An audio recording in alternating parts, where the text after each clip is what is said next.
उन्हीं की चलाई योजनाएं को स्थानीय स्तर पर देखा गया है। बाकी गणेश सिंह के आधार पर एक भी काम आप यहाँ देख सकते हैं। वेंकटेश मंदिर पे उनका शिलान्यास कब का होना जाना चाहिए था, लेकिन आज भी काम इधर पूरा अधूरा पड़ा हुआ है। हर जगह पे एक दिन लाइट चलती है, दूसरे दिन वो खराब हो जाती है। ये यहाँ के आपका वेंकटेश मंदिर में आप यहाँ का जो भी विकास है आप देख सकते हैं। बाकी सतना में जितनी भी लाइनें पड़ रही हैं, ये सब काम चल रहे हैं, वो अदर मतलब सिटीज में कब का चालू हो गया था। इधर अभी स्टार्ट हो रही पूरी सतना की जो भी रोडें खुदी हुई हैं, वो 20 साल में अभी तक क्यों नहीं खुदी हुई थी? पाइपलाइन क्यों नहीं पड़ी हुई थी? इतने दिन से कहाँ विकास हो रहा था? यानी कि आप कह रहे हैं कि प्रधानमंत्री मोदी के नाम पर सांसद बैठ जाते हैं? जी, उन्हीं के नाम पे इनको वोट दिया जा रहा है, चाहे वो नीचे गत का व्यक्ति हो या अमीर व्यक्ति हो, लेकिन मोदी जी के नाम पे ही वोट लेते हैं। सतना में काम नहीं करते। मित्रों, हमारे बहुत अच्छी बात बोल रहे हैं, विकास हुआ है, बिल्कुल सही। गणेश सिंह जी ने विकास किया है, लेकिन अपना विकास किया है, अपने लोगों का विकास किया है, अपने परिवार का विकास किया है। यहाँ पे जनता का 20 साल से कोई विकास नहीं हुआ है। देखिए, मैं तो बड़े सहज और सरल शब्दों में कहूँ कि विकास और विनाश में बड़ा छोटा सा अंतर है। अगर कोई विकास सुनियोजित होगा, सुव्यवस्थित होगा और वो अपने समय में अगर आकार ले लेगा तो वो विकास है। अगर मैं बात करूं विनाश की, तो सतना से रीवा की रोड जो राष्ट्रीय राजमार्ग था, अगर वो समय में नहीं बना तो वो विनाश का एक पर्याय बनता है। सतना शहर में बनने वाला पुल जिसकी समय सीमा 18 महीने थी, अगर वो 4.5 साल में बनती है तो वो विनाश है। अगर सतना शहर में एक नया जो पुल बन रहा है, जिसमें एक तरफ से 6 मीटर दूसरे तरफ से 8 मीटर का पुल बनाया जा रहा है, मुझे ये नहीं समझ में आता कि ये तकनीकी रूप से विकास हो रहा है कि विनाश हो रहा है। हाँ, मेरा सिंपल है एकदम। यहाँ पे जो मोदी जी के काम है, जनता उससे ज्यादा नाराज नहीं है। मोदी जी से लोग खुश हैं, लेकिन जो स्थानीय प्रत्याशी हैं गणेश सिंह, जो 20 साल से सांसद हैं, उनके पास जितने मौके थे वो जितना उनका रिपोर्ट कार्ड शून्य। सोते को जगाया जा सकता है, लेकिन जो सोने का नाटक कर रहे हैं उनको नहीं बताया जा सकता। कांग्रेस के लोग डोजर खड़ा करके एक बार वोट ले लेते थे। अगर बेरोजगार हुए हैं तो सोनिया गांधी के राहुल जी बेरोजगार हुए हैं, जिनको अमेठी छोड़ करके वायनाड जाना पड़ रहा है। सोनिया गांधी जी रायबरेली से लड़ने का साहस नहीं कर पा रही और उन्होंने राज्यसभा से जाना तय किया है। आपके सांसद का रिपोर्ट कार्ड पूछा था। मैं सांसद जी का आपको रिपोर्ट कार्ड बताता हूँ। अगर ठीक है, यहाँ से। हाँ मैम, आप सतना में किसी भी तरफ चले जाएं, 2 साल में गाड़ी के टायर बदलने पड़ते थे। अब आप चाहे मैहर जाइए, चाहे अमरपाटन जाइए, चाहे रीवा जाइए, चाहे कहीं भी जाइए, चारों तरफ सतना में उन्होंने गणेश सिंह जी की देन है और ये सांसद जी की देन है। ठीक है, रुक जाइए। मैं भारतीय जनता पार्टी के जिले के नेताओं से पूछना चाहता हूं, माननीय सांसद जी की एक उपलब्धि बता दीजिए जो भ्रष्टाचार से मुक्त हो। अपने अबेर गांव का आप देख लीजिए, वहां के स्थानीय सरपंच ने आरोप लगाया है कि सांसद आदर्श ग्राम के तहत 10 साल पहले माननीय सांसद जी ने उस गांव को गोद लिया था। 27 जगह दारू बिकती है। अबेर गांव का, कोटा तहसील के अबेर गांव का, दैनिक भास्कर का दो गाँव। इनसे कहना चाहूंगा, ये दारू का ठेका जो बोले रहे, इन्हीं के विधायक पी के फिर रजिस्ट्रेशन में हंगामा करते, ये विकास की बात करते हैं। रूस यूक्रेन का युद्ध चल रहा था, हमारे देश के नागरिक फंसे थे, मोदी जी ने 2 घंटे के लिए युद्ध रुका। ये आप बताइए।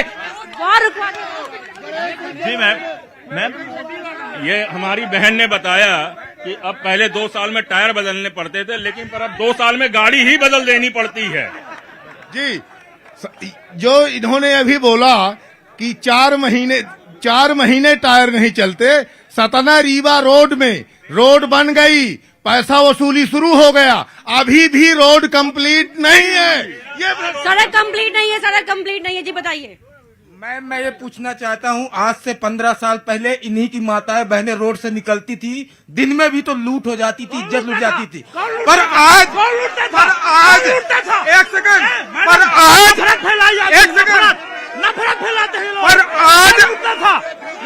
आज आधी रात को भी माताएं बहनें 12 बजे नफरत फैलाते हैं। आज आधी बात सुन लीजिए। शांत शांत शांत। आज रात कौन लूट, एक मिनट, आज शांत रहे। आज बातें हैं, कौन मुसलमान हमको खाता है ये बताइए, कौन मुसलमान हमको मारता है? रात में 12 बजे भी माता बहनें गहना सोने का लेकर निकलती हैं, लेकिन डर भय ट्रेन में भी सुरक्षित नहीं है। मैं आप सभी से क्षमा चाहूंगी, शांत रहिए 2 मिनट। अरे ये बताइए, 1 मिनट शांत करने की जगह है क्या? किसी पंडित को ठाकुर को मारा, सतना में कौन सा मुसलमान किसी पंडित ठाकुर को मारा है? हिंदू मुस्लिम बोलाते हैं लोग, नफरत फैलाते हैं, राम मंदिर में नाम में वोट मांगते हैं, हम राम की पूजा करते हैं, लेकिन हमको विकास भी चाहिए। नफरत के नाम में वोट नहीं मिलेगा, काम के नाम में वोट लेना पड़ेगा। मोदी जी ने महंगाई बढ़ाई, भ्रष्टाचार बढ़ाया, रोजगार नहीं दिया। मैं बोलना चाहता हूँ कि अभी तक है हिंदू मुस्लिम की कई बात ही नहीं आई, ना है ना बीजेपी ने कभी की, सिर्फ राम राम का जय किया है। मैडम, यहाँ पे जाति की कोई बात नहीं आई है, बात आई है महिला बहनों की, सुरक्षा की बात आई है। तो हम ये कांग्रेसियों से पूछना चाहते हैं कि इनके ही प्रत्याशी ने मैडम अभी जो लोकसभा प्रत्याशी है, अभी कोनिया गांव में एक लड़की का बलात्कार हुआ था, अभी कोनिया गांव में एक लड़की का बलात्कार हुआ था। तो आप नहीं किए हो। एक मिनट दे रहे हैं ये लोग। इनका लोकसभा प्रत्याशी, इनका ही लोकसभा प्रत्याशी ट्रेन में रिमांचल में महिलाओं के छेड़छाड़ी किया था। मैं जवाब दूंगा। ये बताइए, आदिवासी के मुंह में पेशाब करते हैं भाजपाई, ये है इस देश की संस्कृति। सांसद जी सिद्धि विधायक मंदिर में दारू पीते मार खाए थे, उसका जवाब दीजिए कि क्यों मार खा गए थे दारू पीते। और गणेश जी की अगर बात करते हैं, आरोप क्या सिद्धि विनायक मंदिर में, क्यों भैया मार खाए थे कि नहीं गए थे सिद्धि विनायक मंदिर में? 20 साल से कांग्रेसियों ने सिर्फ और सिर्फ छोड़ दीजिए। कांग्रेसियों ने सिर्फ और सिर्फ अपलंक लगाना सीखा है इस देश में। हमारे देश को बर्बाद किया है तो सिर्फ और सिर्फ कांग्रेसियों ने बर्बाद किया है। आज के पहले का देखिए,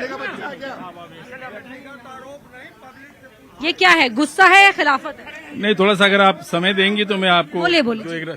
देखिए, बढ़ती आबादी, शांत हो जाइए प्लीज। सुनिए, बढ़ती आबादी और घटती सुविधाओं के बीच में जो चुनाव हो रहे हैं उसमें जनता की अपेक्षाएं बहुत होती हैं, लेकिन ये जो चुनाव लोकसभा का चुनाव होता है, इसमें जो स्थानीय प्रत्याशी होते हैं, प्रत्याशी बनाम प्रत्याशी अगर चुनाव होगा तो मुद्दे यही होंगे जो अभी आप देख रही हैं।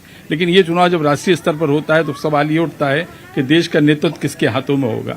निश्चित तौर पर जो मोदी जी हैं उनको किसी तरह की राजनीतिक चुनौती का सामना नहीं करना पड़ रहा है। और एक मैं आपको चौपाई सुना दूं, जहां सुमति तहां संपत्ति नाना, जहां कुमति तहां विपत्ति दाना। कांग्रेस की बड़ी समस्या ये है कि वो अंतरकलह से जूझ रही है। अभी बहुत सारे कांग्रेस के लोग जो हैं पार्टी छोड़ के बीजेपी में जा रहे हैं। जिले की राजनीति जो है जातियों में बटी हुई है, जिसके चलते कुशाभाऊ ठाकरे ने सबसे पहले 98-99 में जो ओबीसी वर्ग